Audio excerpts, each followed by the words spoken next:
bonbons et si je pouvais, je mangerais que ça. Moi aussi j'adore les bonbons, tu m'en donnes un? Est-ce que tu sais comment on les fabrique? Oui, moi je sais. Bah non. Viens, on va voir. Viens, on va te montrer comment on les fabrique. Oh.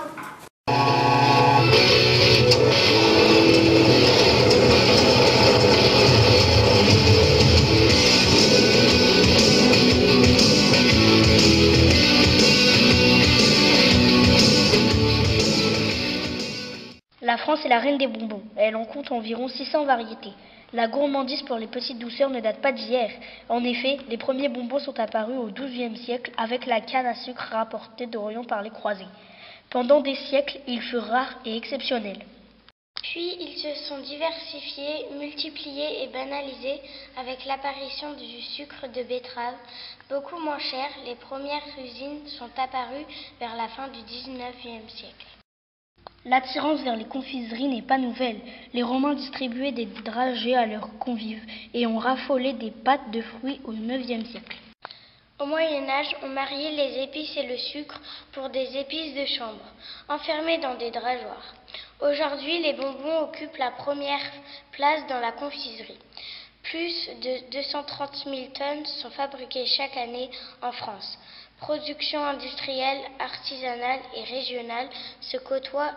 La vente des bonbons se fait aussi bien dans la grande distribution que dans les cafés et chez les boulangers. Tu veux des bonbons? Ah oui, s'il te plaît.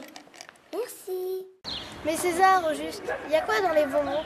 Alors, il y a 98% de sucre dans les bonbons. Il y a deux sortes de sucre, le glucose et le saccharose. Il y a aussi des colorants dans les bonbons pour les rendre attirants et attractifs. Il y a aussi des arômes dans les bonbons. Il y en a aussi des milliers. Mon préféré est Coca. Dans certains bonbons, comme les pâtes de fruits, il y a des fruits. Tous les bonbons sont fabriqués avec du sucre, sirop de glucose. On peut y ajouter du lait, de la gomme arabique, amandes et noisettes, graisse végétale, fruits, miel et beurre, colorants naturels, arômes. La fabrication des bonbons repose sur la cuisson d'une masse de saccharose et de glucose qui est ensuite travaillée. Est-ce que vous pouvez vous présenter et nous dire depuis quand vous faites ce métier et en quoi il consiste? Est-ce que c'est dur comme métier? Alors, je m'appelle Bastien Nobillet, je suis chocolatier au chocolaterie Gourmandise d'Aliénor. Donc, le métier n'est pas si dur que ça finalement quand on l'apprend. Et donc, j'ai fait 4 ans dans le métier de la bouche, 3 ans pâtisserie et 1 an chocolaterie. Votre fabrication est artisanale. Quelle est la différence avec les bonbons que l'on trouve dans les supermarchés? Alors, oui, donc elle est artisanale. Alors, la différence entre le supermarché, c'est qu'elle est faite à la chaîne, si vous voulez. On ne met pas les mêmes choses dans nos chocolats ou dans nos bonbons que mettrait dans l'industriel. L'industriel, au niveau de la prolongation du produit sur le temps qui peut être mangé, si vous voulez, il va rajouter des produits qui vont faire qu'on va pouvoir les manger plus longtemps que ce que va faire un artisan. Comment on donne du goût aux bonbons?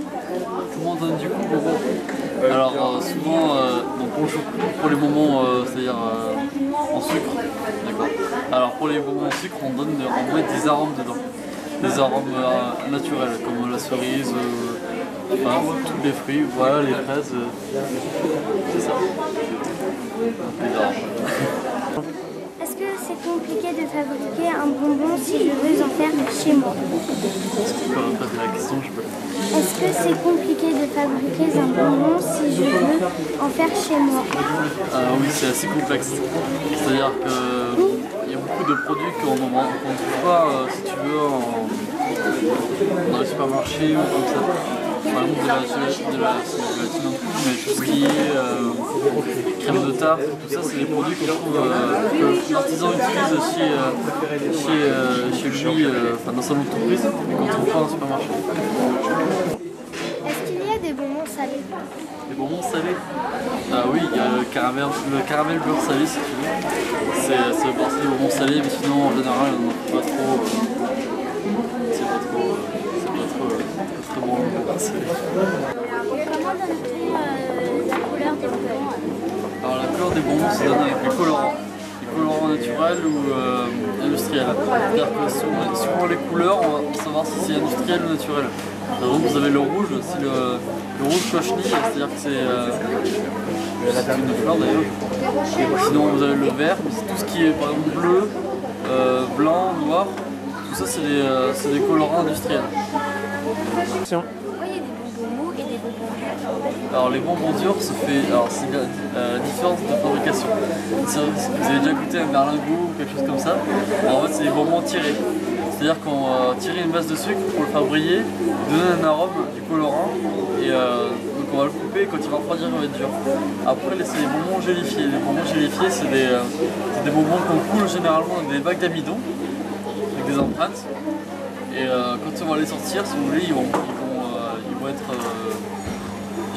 gélifiés à cause du gélifiant qu'on rajoute dedans. Donc après c'est un peu compliqué, ça rajoute de la pectine, de la gélatine. C'est des produits justement que tu trouves pas dans les supermarchés ou les grandes surfaces. Plusieurs types de bonbons existent. Leur texture varie en fonction du procédé de fabrication.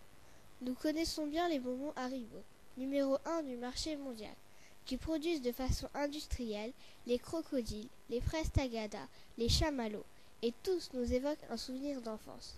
Notre berlingot fait partie de ce qu'on appelle les bonbons pleins. Ce sont des bonbons durs, formés à partir de boudins que l'on refroidit. Ils sont mis en forme entre deux cylindres ou sous une presse.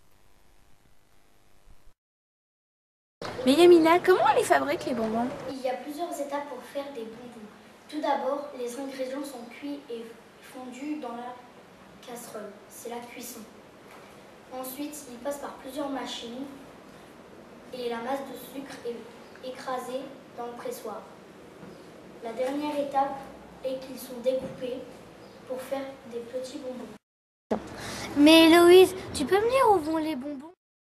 Une fois sortis de l'usine ou du magasin artisanal, les bonbons sont mis en sachet, ce qui s'appelle l'ensachage. Puis les sachets sont fermés et envoyés dans les magasins où ils sont placés dans des rayons. On les achète, puis on les ramène chez nous pour les déguster. Et les bonbons sont réservés aux enfants? Jusqu'à la fin du 19e siècle, les bonbons étaient plutôt réservés aux adultes, ce qui explique leur capacité à créer au-delà de la dimension affective du lien social. Plus de la moitié des consommateurs les achètent pour les partager, principalement en famille, mais aussi au bureau ou à l'occasion de sortir avec des amis ou des collègues. Qui veut un bonbon? Salut poupée, ça te dirait de venir vivre dans mon sachet? Non, moi je préfère les dragibus, ils sont plus costauds, ils ont plus de fric. C'est une fraise qui dit à un cheval Tagada. La blague en fait c'est il y a deux bonbons qui sont dans un sachet et le premier il dit il fait chaud là-dedans et l'autre il dit ah un bonbon qui parle. Alors en fait, ce qui est le plus difficile dans le métier de réalisateur, c'est gérer l'équipe, faire parler l'émotion du corps. Mais bon, je pense qu'on est bien parti pour le festival de Cannes. Une chanson déprimante, une chanson que tout le monde aime. Elle me dit tu deviendras milliardaire, t'auras de quoi être fier, ne finis pas comme son père. Dans ta chambre, vas-y secoue-toi et danse, dis-moi c'est quoi ton problème.